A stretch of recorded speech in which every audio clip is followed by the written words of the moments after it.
पुष्पा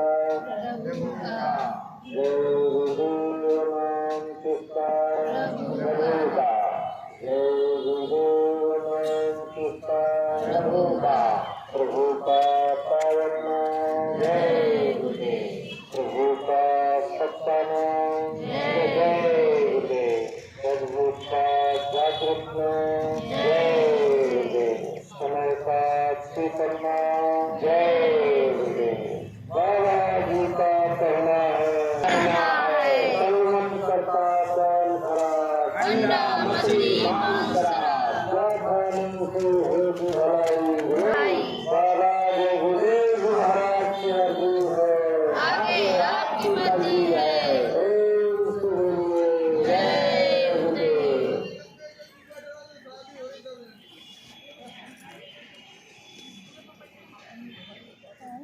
आपने गुरुदेव नाम की ध्वनि वो उच्चारण आपने सुना।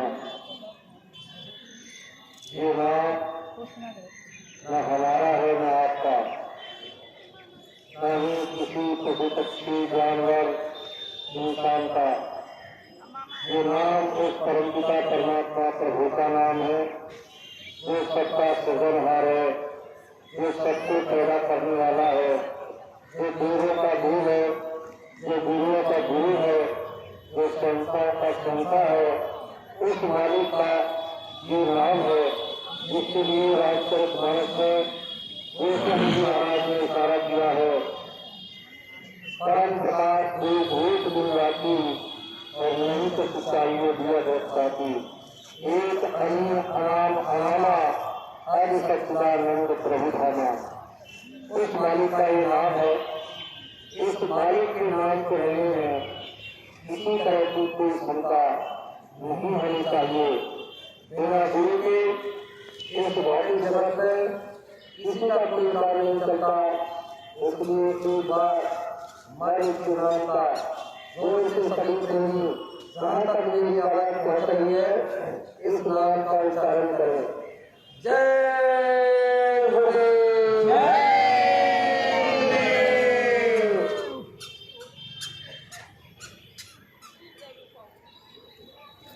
इस नाम के प्रचारक सत्रा के परम संत बाबा जगदीश जी महाराज, जिनका आश्रम आगरा दिल्ली बाईपास पर मथुरा में बना हुआ है। बाबा जगदीश जी महाराज ने घूम घूम कर पूरे भारतवर्ष के सभी प्रांतों में और जिलों में, कस्बों में, शहरों में बाबा जगदीश जी महाराज ने खुलकर के इस नाम का प्रचार किया और ये कहा कि इस नाम को दुष्ट संकट मुसीबत परेशानी की घड़ी में कोई भी याद करेगा तो उसकी रक्षा और मदद होगी। इसलिए प्रेमी भाइयों ने इस कलकाल का बढ़ाया हुआ सिद्ध किया हुआ नाम है। बाबा जगदीश जी महाराज ने इस नाम को सिद्ध करके हीरे की तरह फेंक दिया है।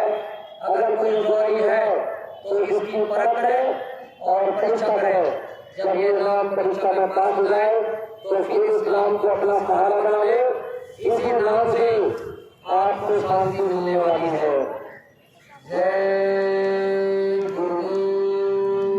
जय गुरुदेव। बाबा जगदीश महाराज कहते हैं कि मेरे पास आने वाला बच्चा पहले अपना खेती दुकान दफ्तर मजदूरी नौकरी ईमानदारी मेहनत से करे। शाम को घर बैठे बाल बच्चों की देखभाल, क्योंकि समय खराब है और माँ बाप की सेवा, आए देवता यथाशक्ति सत्कार, फिर सोने के समय से समय निकाल करके अपनी आत्मा के कल्याण के लिए, मुक्ति और मोक्ष के लिए भजन जरूर करना चाहिए। अगर कोई इस भौतिक जगत में आपको सच्चा भीड़ बताने वाला भी मिल जाए तो उससे अगर कोई मान ले तो फिर हमारे पास चले आना और हम आपको उस नाम भेद की युक्ति को बताएंगे तो ये मानव जीवन आपका सफल हो जाएगा। इस मानव जीवन को पाने के लिए धर्म ग्रंथों में सभी महापुरुषों ने वर्णन किया है कि की नौकरी सर्वश्रेष्ठ है और जन्मा जन्मों के सुनकर जब लक्ष्य हो जाते हैं तब ये मनुष्य शरीर मिलता है। कवियों ने कहा है देवी देवता करते हैं, आखिर इसके अंदर कौन सी खासियत है? बड़े भाग मनुष्य पाया और फिर गुरुमय संबोधन डाला। सभी ग्रंथों ने इस बात का बखान किया है कि उन्नति ही मानव का सर्वश्रेष्ठ है और ये जन्मांतरों को सुनकर जब इकट्ठे हो जाते हैं तब ये मनुष्य शरीर मिलता है और इस मनुष्य शरीर की महापुरुषों ने बड़ी महिमा गाई है। कवियों ने कहा है कि हाथी के दांतों के खिलौना बने भांति भांत, बादल की खाल तब खुशी के मन भाई है, सागर की खाल को बादल सिपाही हो, गेड़न की खाल वाला राम ने सुनाई है, सिंह की खाल को उड़ते जोड़ी जती, शेर की खाल थोड़ा पानी भर लाई है, कहत कब दयाराम प्रभु के भजन बिना या मानस की देह कछु काम नहीं आई है। इसलिए प्रेमियों समय से सोचो, विचार करो, जब जाओ तभी सवेरा। ये मानव तन अगर हाथ से निकल गया तो फिर पता नहीं भगवान की मौज हो न हो। बताया जाता है कि 84 लाख योनियों में से निकलने के बाद और इन 484 लाख योनियों को भुगतने के बाद तब उस मालिक की परम दया हो जाती है, तब ये मानव तन मनुष्य शरीर मिलता है और ये केवल और केवल भगवान के भजन के लिए ही होता है। लेकिन बाबा जी महाराज ने तो किसी तरह का कोई बंधन लगाया नहीं, न नहाने धोने का बंधन, न खाने पीने का बंधन, न बैठने उठने का बंधन। पहन सकते हो तो दिन में 10 बार पहनो, खा सकते हो तो दिन में 10 बार खाओ, चल सकते हो तो इसी गाँव में चलो, हवाई जहाज में उड़ो। लेकिन तुमने अगर इस मानव तन को सार्थक न बना पाया तो फिर ये मनुष्य शरीर किसी काम का नहीं। इसलिए समय से बात को सुनो, समझो और अमल में लाओ। और जो गुरु महाराज ने कहा है कि बुद्धिमान वही है जो समय से अपना काम बना लेता है। और असली काम क्या है? असली काम है अपने घर चले। ये देश परदेश है और परदेश में थोड़े समय के लिए हमको ये समय मिला हुआ है और ये मानव तन सांसों की पूंजी पर टिका हुआ है। 24 घंटे में 21,600 मिलती है और इनको खर्च करने का जो तरीका है वो महापुरुषों ने बताया है कि बैठे 12, चले 18, सोवत में 32 और विषय करें 64। इस तरीके से 1 मिनट में सांसें खर्च होती हैं। और जो योगी पुरुष होते हैं वो अपना साधन भजन में समय देते हैं और इतिहास में ये आता है कि कोई 100 वर्ष से ऊपर जिंदा रहा, कोई 150 वर्ष का महात्मा दिखाई दिया और कुंभों में मेलों में 400 वर्षों के महात्मा दिखाई दिए, ऐसा प्रमाण आता है। और वो यही क्रिया है कि वो योगी पुरुष अपने साधन भजन में नित रत रहते हैं, उस कारण सांसों की पूंजी को बचा लेते हैं और अपने उम्र को बढ़ा लेते हैं। और जो इन चारों क्रियाओं में फंस करके अपनी सांसों की पूंजी को खत्म कर देते हैं तो बाबा जी महाराज कह रहे कि जब वो मृत्यु आएगी इस शरीर से निकलेगी जीवात्मा, तो चाहे आप घर में बैठे हो, चाहे आप ट्रेन और बस में चल रहे हो, चाहे आप हवाई जहाज में उड़ रहे हो, जिस वक्त जिस समय उस समय आएगा तो ये मनुष्य शरीर भाग से जाएगा और इसकी कोई कीमत नहीं जाएगी। इसलिए समझो और विचार करो। बाबा जी महाराज समझा रहे हैं कि मेरे पास आने वाला बच्चा पहले अपना खेती, दुकान, दफ्तर, मजदूरी, नौकरी, ईमानदारी से करो, शाम को घर लौटो, बाल बच्चों की देखभाल, माँ बाप की सेवा, आय लेना यथाशक्ति सत्कार और फिर सोने के समय निकाल करके भजन अपनी आत्मा के कल्याण के लिए जरूर करना चाहिए। तो ये मानव तन, ये मनुष्य शरीर सार्थक हो जाएगा। और प्रेमी गुरु भाई बहनों, आपके लिए बाबा जी गुरुदेव जी महाराज का ये आदेश है कि सप्ताह में 7 दिन होते हैं, शरीरनाथ घर का काम कीजिए और एक दिन समय निकालकर पर हित में, पर स्वार्थ में आपको एक दिन का समय अवश्य देना चाहिए। हमारे आपके अंदर जो चेतन भंडार जीवात्मा दोनों आंखों के मध्य में घर रखी है, वही 4,84 योनियों में दोनों आंखों के मध्य में किसी भी शरीर में जीवात्मा को निभाने की व्यवस्था की गई है। और ये जीवात्मा परमात्मा की अंश है। इस दृष्टि से चाहे हिंदू हो, चाहे मुसलमान हो, चाहे सिख हो या ईसाई हो, किसी भी धर्म मजहब का आदमी हो, इंसान के नाते और उस परमात्मा और आत्मा के नाते वो भी हमारे भाई और बहनें, उनके लिए भी हमको विचार करना चाहिए, हमको सोचना चाहिए। महाराज इसी बात को कहते हैं कि इस मानव तन को पाने के लिए कितने युगों और वर्षों तक तपस्या की और उसके प्रतिफल में ये मनुष्य मिल गया, तो तुम्हें अपना खुद काम करना चाहिए और दूसरों के लिए भी करना चाहिए। इसलिए विशेष ध्यान में रहे कि मालिक को पाने के लिए बड़े बड़े तपस्वियों ने तप किया, योग किया और मालिक को पाने के लिए कितनी कठिन यात्राएं उन्होंने सही। मार्ग थोड़ा कठिन है लेकिन समझ में आ जाता है तो ये बड़ा आसान है। बाबा जयगुरु जी महाराज कह रहे हैं कि जा मरने से जग है और मेरे मन आनंद मरने ही से पाइए पूर्ण परमानंद। अगर पूर्ण परमानंद की प्राप्ति करना चाहते हो तो बाबा जयगुरु जी महाराज ने जो जीते जी मरने की युक्ति बताई है, उस क्रिया को धीरे धीरे समय दे करके और अभ्यास में लाना चाहिए।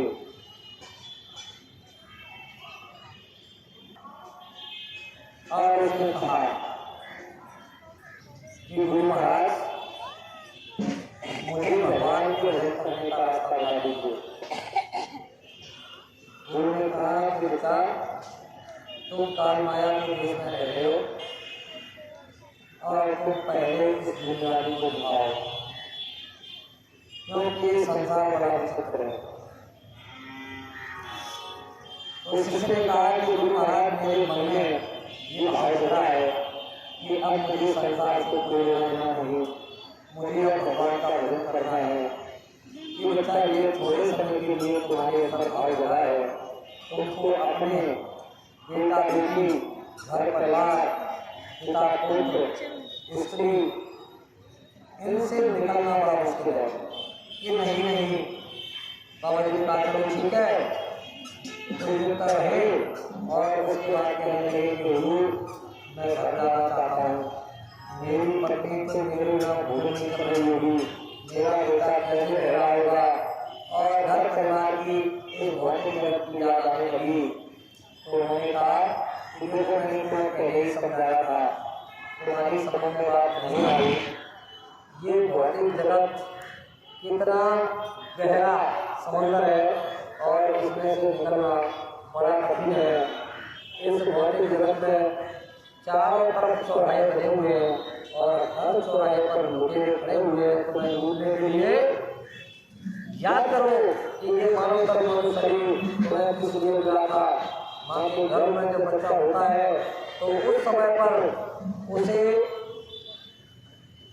जो युवाओं की याद रहती है। माँ के घर में जब ये मानव तन का बन करके तैयार हो जाता है तो बाबा जयगुरु जी महाराज कह रहे हैं कि 5 महीने 10 दिन के बाद जीवात्मा डाल दी जाती है और जैसे ही जीवात्मा उस खोल और रस में आ जाती है तो ईश्वर जो प्रवृत्ति का स्वामी है उससे एक पल के लिए अलग नहीं होती है। उसमें ये काल माया का जो अधिकारी है, इस भौतिक जगत का जो अधिष्ठाता है, वो हर पल हर क्षण उस जीव के जन्मों के चित्र, जन्मों की फिल्म दिखाता रहता है कि तुमने देखिए किस जन्म में कौन सा काम किया था और ये तुमने शुभकर्म किया, उसके परिणाम स्वरूप तुम्हें ये फल मिला।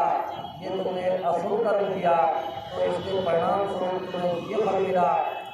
जन्मांतर जन्मों की याद जब जीव को ईश्वर दिलाता है तो वहाँ उस यातना और उस परेशानी को देख करके और किस योनि में से किस योनि में गया ये सब उसे याद रहता है। तो वहाँ निवेदन कर रहा है, वहाँ प्रार्थना कर रहा है कि अब प्रभु कृपा करो मेरे भांति और सब तेरे भजन करो मेरे भांति, सब कुछ छोड़ करके मैं तुम्हारा ही भजन करूँगा। एक बार मुझे मानव कर्म शरीर दे दीजिए। तो इस काल माया की देश से और इस बंधन से निकलना बहुत ही मुश्किल है, लेकिन बाबा योगी जैसे गुरु अगर मिल जाए तो उसी कठिन परिस्थिति को सरल बना देते हैं। गुरु ने शिष्य को शिक्षा दी कि वो कुछ तक तुम रहकर अभ्यास करो, मैं युक्ति बताता हूँ और उस युक्ति में जब निपुण हो जाओगे तब तुम घर चले जाना और फिर तुम परीक्षा करना। तो उसने देवी देवताओं के लोगों ने ब्रह्मा विष्णु शंकर के लोगों ने जाने की वृत्ति उसमें कर दी प्राणायाम क्रिया के साधन के द्वारा।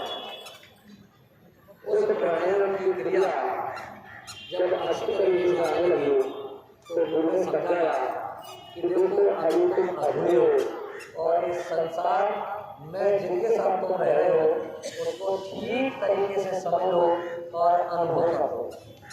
घर में तुम जाओ तब तुम प्राणायाम की क्रिया कर जाना, आंखें खुली रखना और कान खुले रखना और जो कुछ भी लोग कहे उसको सुनना और समझना।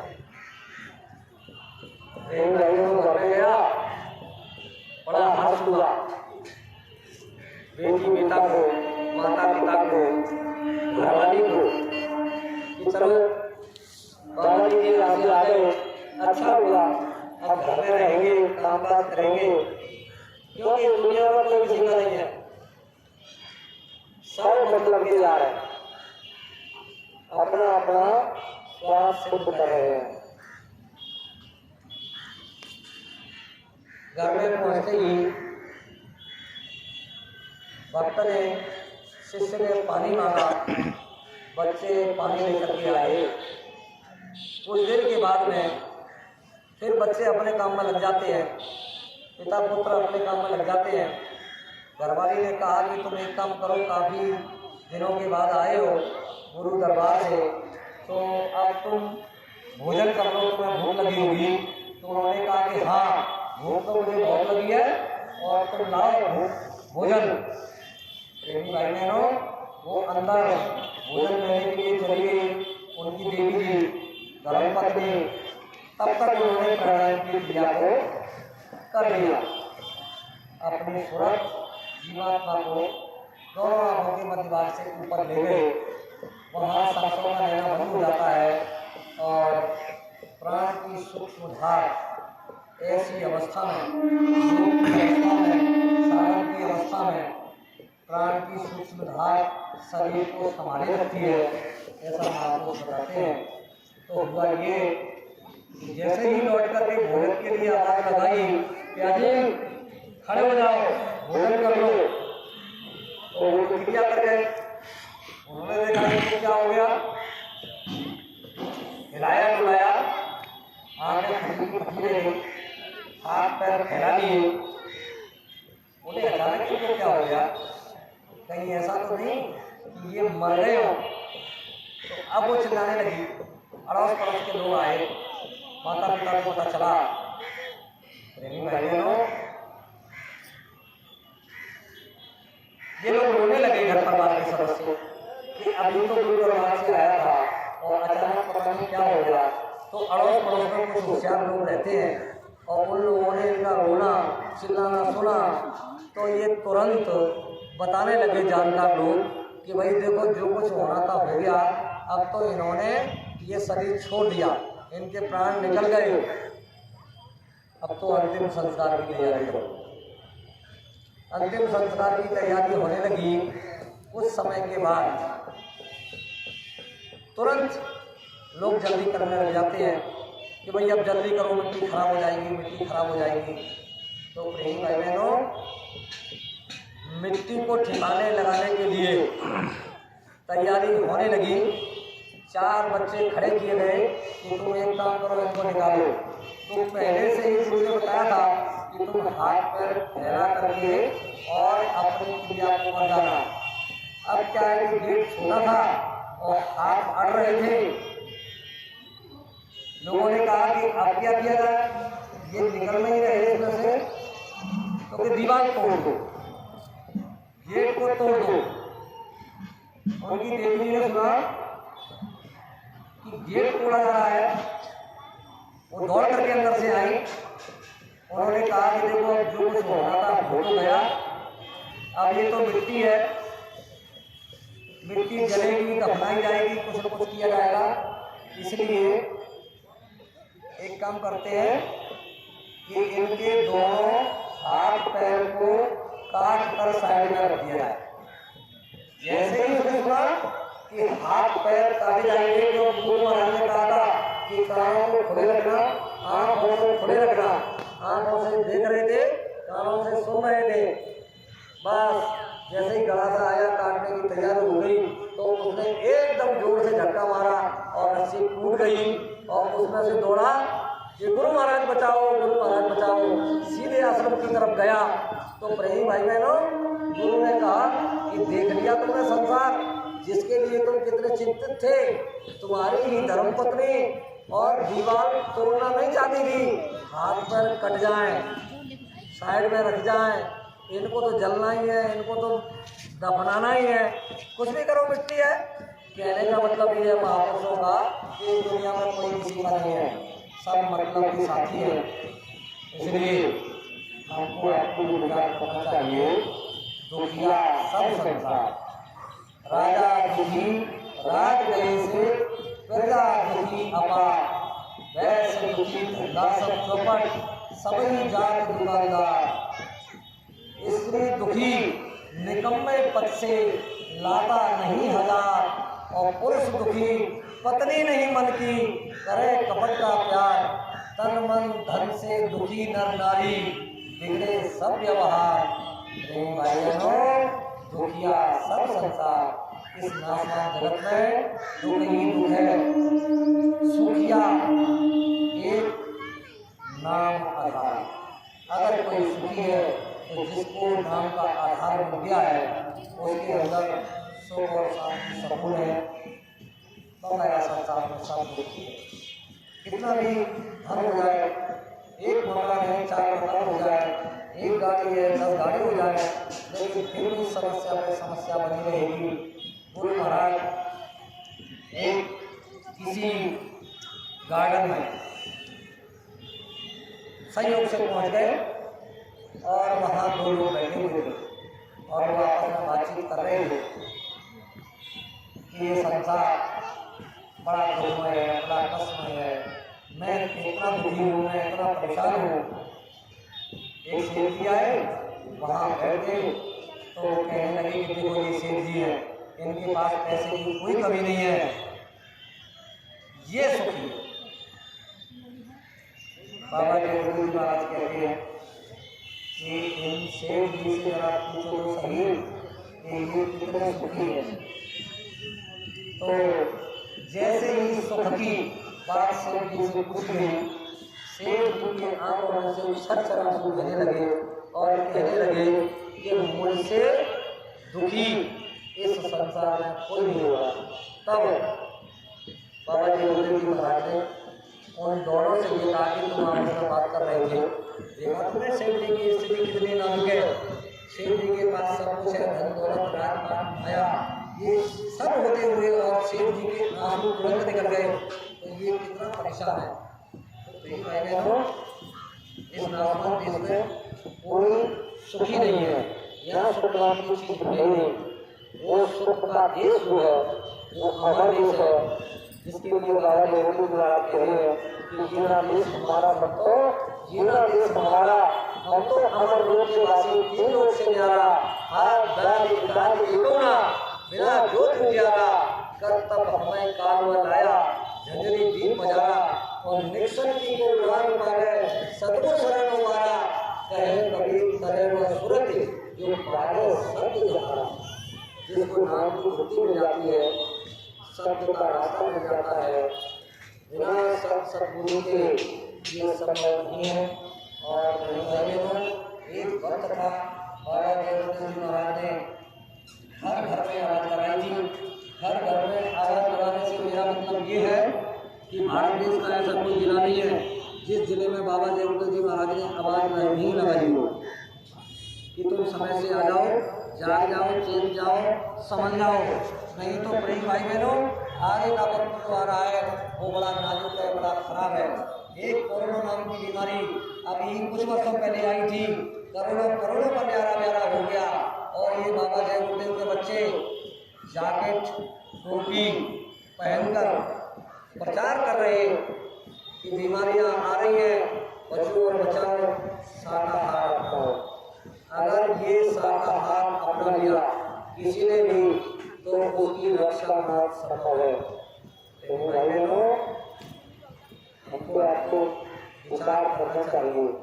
अगर हम विचार नहीं करेंगे तो गांव में जाने वाले ये आपको दिखाई दे रहा है, ये भंडारे का कार्यक्रम थोड़े से प्रेम एक मर्यादा के तहत गुरु के आदेश में आप लोगों की सेवा कर रहे हैं। जहाँ भी जाते हैं रात और दिन भरकस मेहनत, भरकस प्रयास करते हैं, प्रेमियों को अधिक से अधिक खिलाने की कोशिश करते हैं, अधिक से अधिक गुरु महाराज के संदेशों को आप तक पहुँचाने की कोशिश करते हैं। ये एक प्रेरणादायक स्रोत है।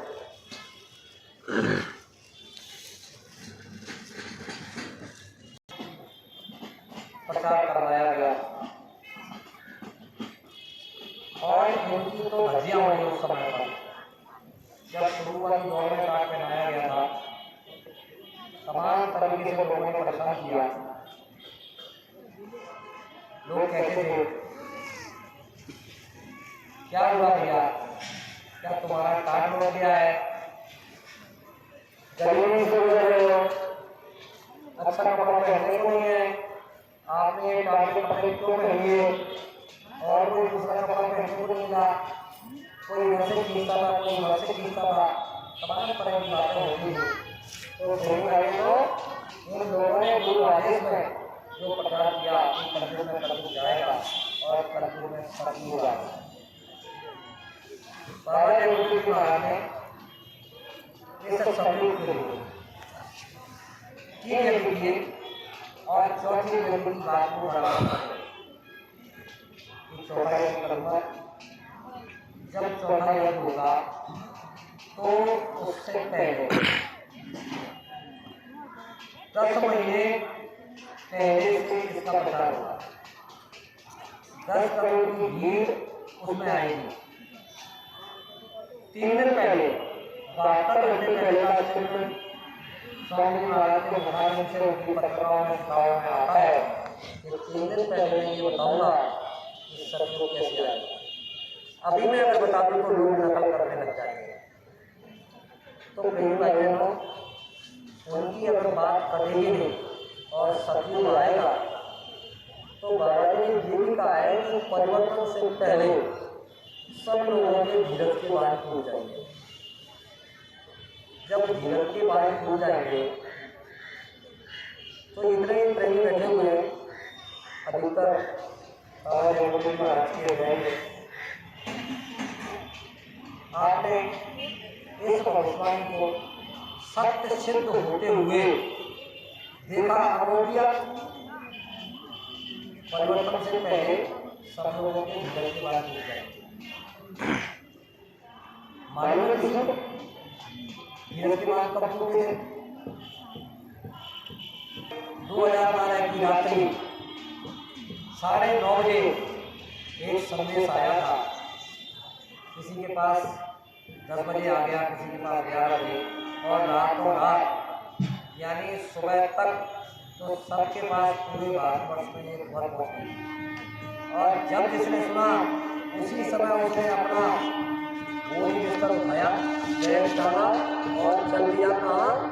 मथुरा आश्रम की तरफ। किसी ने किसी को संपर्क किया, किसी ने किसी को संपर्क किया, क्या भैया ये बात सही है, क्या भैया ये बात सही है? आपने अपनी आंखों से स्वयं वहाँ जाकर के देखा। बहुत से प्रेमी जिन्होंने ये कहा कि ये हमारे गुरु महाराज नहीं, और जब ये खबर मिली तो आपकी आंखों से आंसू निकले थे? कैसा महसूस हो रहा था? क्या आपको खुशी हो रही थी? मेरा मानना ये है कि बाबा देवदेव जी महाराज ने अपनी उस भविष्यवाणी को सत्य सिद्ध किया जिसके लिए ये कहा था कि परिवर्तन से पहले सब लोगों के धीरज से बाहर हो जाए। सब लोग रो रहे थे, सब लोग हताश हो रहे थे, सबके धीरज टूट गए थे कि हे प्रभु ये क्या से क्या हो गया। अरे हमने तो आपके मुँह से कुछ और सुना था कि कलयुग में कलयुग जाएगा और कलयुग में सतयुग आएगा। अभी सतयुग आया नहीं और ये संदेशा किस तरीके का मिल गया? तो प्रेमी भाई बहनों, आपको बाबा देवदेव जी महाराज की वो बात याद करनी चाहिए जिसके लिए गोस्वामी जी महाराज रामचरितमानस में कह रहे हैं, यह रहस्य कर देख जाने कोई और जो जाने सो प्रभु कृपा सपने उन्मोहन होए। प्रेमी भाई बहनों, बाल मथे घर तो कोई बल सिकता तेवर तेव और बिन हरि भजन भव करे यह सिद्धांत अपे। मैं ये पूछना चाहता हूँ कि पानी के मथने से घी निकल आएगा? हमारी ये माताएं अच्छी तरीके से इस बात को जानती हैं। पानी में रई चलाई जाए और उस पानी को मथा जाए तो क्या घी निकल आएगा? नहीं निकलेगा ना। दूसरी बात गोस्वामी जी कह रहे हैं, बारूद जिसको कहते हैं, रेत और सीमेंट मिला करके मकान को बनाया जाता है। के पेरने से, रेत को पेरने से तेल निकल आएगा? नहीं निकलेगा ना। नहीं। फिर दूसरी कड़ी में कह रहे हैं कि जब ये संभव नहीं हो सकता तो प्रेमी भाई बहनों वो भी संभव नहीं हो सकता। बिना भगवान की भक्ति किए हुए कोई भी इंसान, कोई भी आदमी अपने आप को भगवान के चरणों में समर्पित नहीं कर सकता। इसलिए दोनों बातें अपनी अपनी जगह पर है। दोनों बातें ये प्रमाण देती हैं कि हमको दोनों बातों को अच्छी तरीके से समझना है, सीखना है और उस पर चलना है। तो कहने का मतलब ये है कि बाबा देवदेव जी महाराज ने हर तरीके से प्रेमियों को समझाने की कोशिश की है कि अपनी भविष्यवाणियों के माध्यम से कि जब ये चीज़ इस तरीके से नहीं बन सकती तो प्रेमी भाई बहनों, मैं इस मंच से जो कुछ भी कहूँगा, चाहे पूरब में उगने वाला सूरज पश्चिम में उगने लगे, ये हो सकता है। ये आसमान टूट कर जमीन पर आ जाए और जमीन रसातल को चली जाए, ये हो सकता है। लेकिन तुम अपनी अपनी डायरियों में नोट कर लो, बाबा देवदेव जो इस मंच से कहेंगे ये होश का मंच है और मेरी बात इधर उधर नहीं होगी, मिथ्या नहीं होगी। तो क्या आपको बाबा देवदेव जी महाराज की बातों पर भरोसा नहीं है? अगर भरोसा होता तो प्रेमी भाई बहनों ये प्रश्न